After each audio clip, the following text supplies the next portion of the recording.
नमस्कार दोस्तों। आज मैं आपको एक और कहानी सुनाने जा रहा हूँ। अगर वीडियो पसंद आए तो प्लीज़ लाइक कर दीजिए।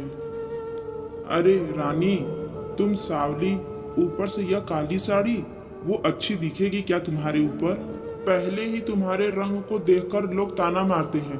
पूरब रानी को बोला, देखो ना पूरब, मैं बोलती तो कहती, सास बोलती रहती है। हमेशा ऐसा लगता है जैसे कौवे को काला टीका लगाया हो। पति और सास का बोलना सुनकर जरा उदास हो गई। वो काली नहीं थी, कृष्णवर्णी और रानी नाक नक्शे में अच्छी थी, पर पति और सास कलर को लेकर रानी को हमेशा ताना मारते थे। क्या करेगा वो भी, वह गोरा और रानी कृष्णवर्णी। लोगों का क्या, वो तो नाम रखने में पीएचडी होते हैं। ब्लैक और वाइट जोड़ी बोलते थे दोनों को। पूरब का मन वैसे साफ था। रानी को अगर कोई कलर को लेकर बोलता तो उसे जरा भी अच्छा नहीं लगता था, इसलिए वह भी थोड़ा बहुत बोल देता था ताकि वह जिद ना करे। लेकिन जब वह बोलता था तो उसे इस बात का पछतावा होता था। उसकी माँ घर में हमेशा कड़वाहट रखती थी। आज भी वैसे ही हुआ।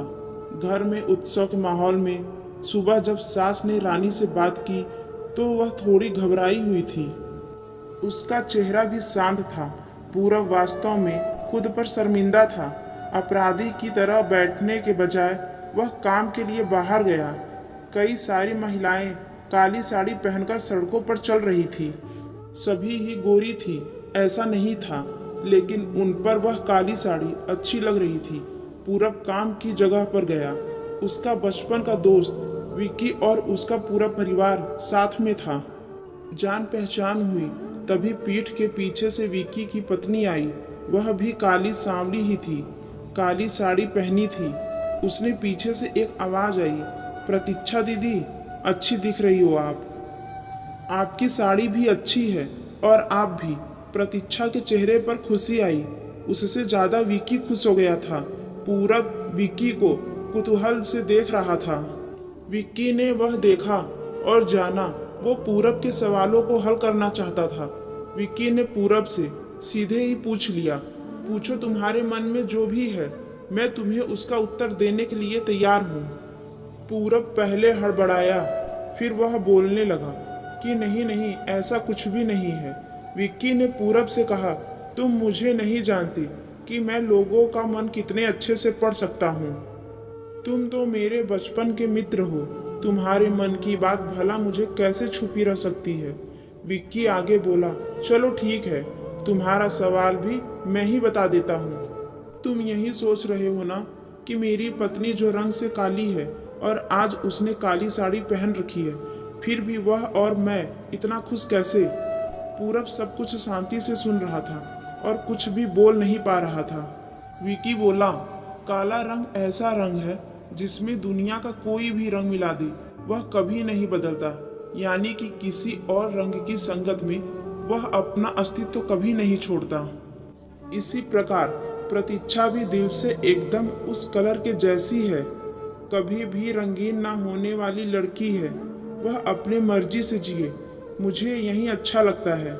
मैं उसे खुश देखना चाहता हूँ। लोगों का क्या, वह तो बैठे ही हैं बुरा भला बोलने के लिए। गोरी औरत रही तो छिपकली बोलते हैं, काली होती है तो चूहा या कौवा बोलते हैं। क्या क्या नहीं बोलते लोग। ताना मारने वाले मारते रहे, हमें हमेशा खुश रहना चाहिए। वही मैं अब कर रहा हूँ।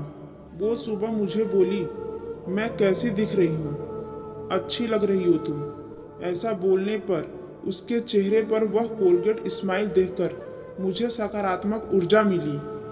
घर से बाहर निकले तो सभी बोलने लगे कि अच्छी लग रही हो भाभी। हम दोनों ने अच्छे मन से यह बात सोची, कोई ना कोई ताना मारने के लिए बोला ही होगा ना, उस वजह से जीने की दिशा क्यों बदले।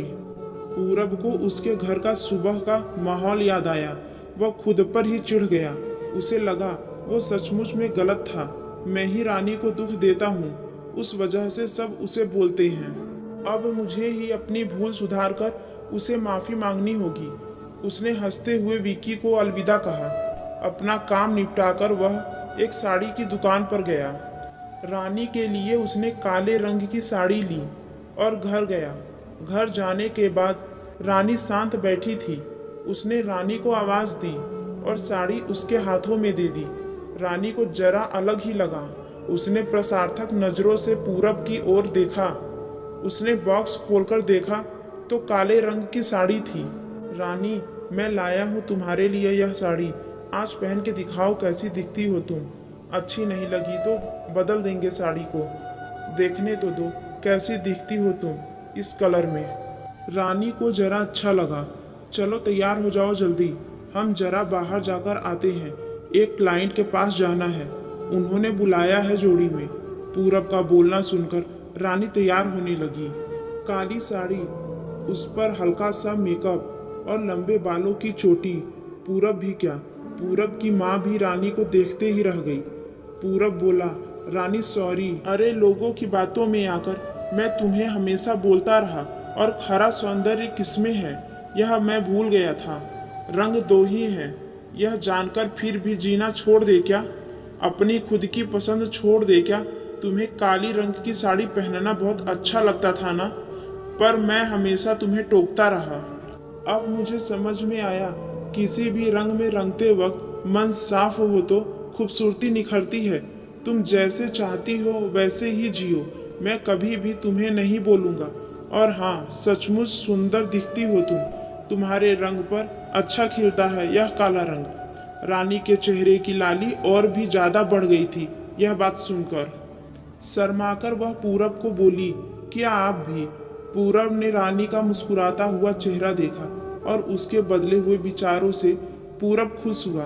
मन ही मन में पूरब ने विक्की को धन्यवाद किया, क्योंकि यह परिवर्तन विक्की के शब्दों द्वारा हुआ था। खूबसूरत दिखने के लिए खूबसूरत दिखाना जरूरी नहीं है, बल्कि खूबसूरत सोच होना जरूरी है। इंसान का अगर मन सुंदर है तो इससे कोई फर्क नहीं पड़ता कि वह किस रंग का हो।